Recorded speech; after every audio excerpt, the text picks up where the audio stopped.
Kartik private company में sales manager था। उसके माता पिता, पत्नी मीरा, बहन राधा और 2 बच्चे हैं।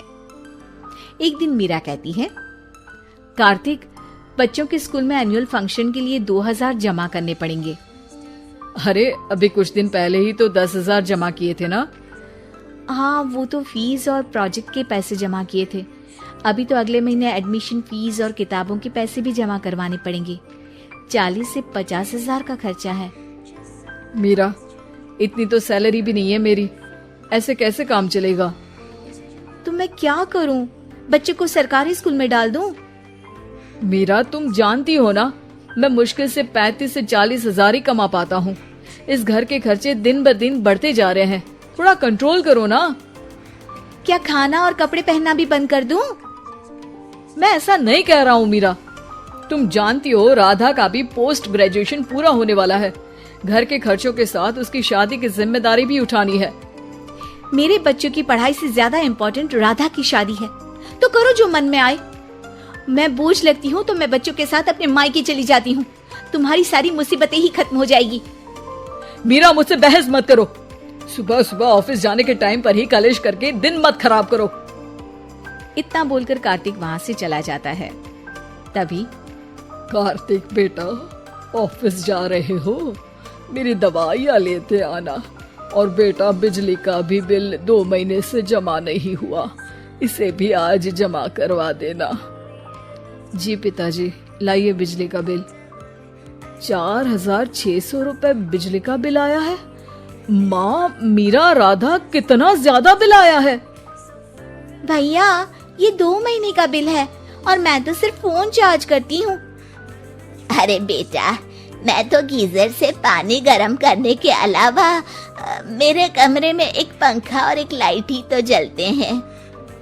मीरा, तो फिर इतना बिल कैसे आया?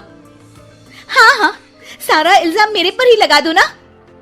भाभी, आप भी तो एसी चलाती हो, उससे भी बिजली का बिल बहुत ज्यादा आता है ना। एसी मेरे मायके से आई है और वो भी अब सबकी आंखों में खटकने लगी है। मीरा, अपना मुंह बंद करो और आज के बाद तुम एसी नहीं चलाओगी। माँ, आप भी अपना पानी धूप में गर्म करके नहाया करो। कार्तिक ये कहकर घर से ऑफिस के लिए निकल गया। घर से कुछ आगे जाते ही उसकी गाड़ी पंचर हो गई। कार्तिक को पंचर बनवाकर ऑफिस पहुंचने में लेट हो गया। बॉस ने कार्तिक को अपनी कैबिन में बुलाया। मे आई कम इन सर? कम इन। बहुत लेट हो तुम। सॉरी सर, कुछ प्रॉब्लम्स की वजह से लेट हो गया। मुझे कुछ नहीं सुनना। तुम्हारा टारगेट कंप्लीट हुआ? नो सर, अभी बाकी है। क्यों? सर, मार्केट में बहुत रिसेशन चल रहा है, बिजनेस कहीं से मिल नहीं पा रहा। मैं अपनी तरफ से पूरी कोशिश कर रहा हूँ सर। मुझे तुम्हारी कोशिश नहीं चाहिए, मुझे बिजनेस चाहिए। अगर तुमसे नहीं हो पा रहा है तो तुम रिजाइन कर सकते हो। अब नहीं सर, मुझे इस नौकरी की बहुत जरूरत है। मैं अपनी फैमिली का सिंगल अर्निंग पर्सन हूँ। मेरी जॉब चली गई तो मेरी फैमिली प्रॉब्लम में आ जाएगी सर। इसका ख्याल तुम्हें रखना चाहिए। जाओ यहाँ से और बिना बिजनेस लाए मुझे तुम अपना मुंह मत दिखाना। कार्तिक बिजनेस की तलाश में इधर से उधर कड़ी धूप में सारा दिन भटकता रहता है और थका हारा जब शाम को घर आया।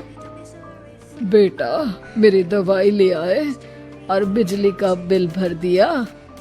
अब दवाई लाना भूल गया पिताजी, और बिजली का बिल जल्दी भर दूंगा। पर बेटा, याद से भर देना, वरना बिजली वाले बिजली काट कर चले जाएंगे। लीजिए पानी। बच्चों के एनुअल फंक्शन के लिए स्कूल में जमा करने वाले पैसे लेकर आए? अभी सैलरी नहीं आई है मेरा, और अकाउंट में ज्यादा पैसे भी नहीं बचे हैं। तो क्या बच्चों को स्कूल भेजना बंद कर दूं? बच्चे अगर इस साल एनुअल फंक्शन नहीं अटेंड करेंगे तो कोई पहाड़ नहीं टूट पड़ेगा। और अब तुम मेरा दिमाग खाना बंद करो। अरे, आप मुझ पर क्यों चिल्ला रहे हैं? कार्तिक गुस्से में घर से बाहर चला जाता है। अब मीरा रोने लगती है। भाभी, आप रोइए मत, टेंशन लेने से कुछ नहीं होगा। पर राधा, घर के भी खर्चे हैं, कार्तिक के गुस्सा करने से घर के खर्चे नहीं पूरे होंगे। पर मीरा बेटा, लड़ाई करने से भी कोई समाधान नहीं मिलेगा, उल्टा घर का माहौल ही खराब होगा। पर मुझे लगता है हमें भी घर के खर्चों में हाथ बढ़ाना चाहिए। मुझे योगा सेंटर में जॉब का ऑफर मिला है, मैं कल से ही जॉब ज्वाइन कर लूंगी। वैसे तो मुझे भी सिलाई आती है, मैं भी लोगों के कपड़े सिलना शुरू कर देती हूँ। हाँ बेटा, मैं भी तुम्हारा घर के कामों में हाथ बटा दिया करूंगी और काज बटन लगाकर सिलाई करने में भी सहायता करूंगी। मीरा, मैं तुम्हारे बच्चों के साथ मोहल्ले के बच्चों को भी ट्यूशन पढ़ाऊंगा। इसी बहाने मेरा टाइम पास भी हो जाएगा। इस तरह से अब घर के सभी सदस्यों के सहयोग से पैसों की समस्या दूर हो गई और सब खुश रहने लगे। इससे हमें सबक मिलता है कि एकता में कितनी ताकत होती है।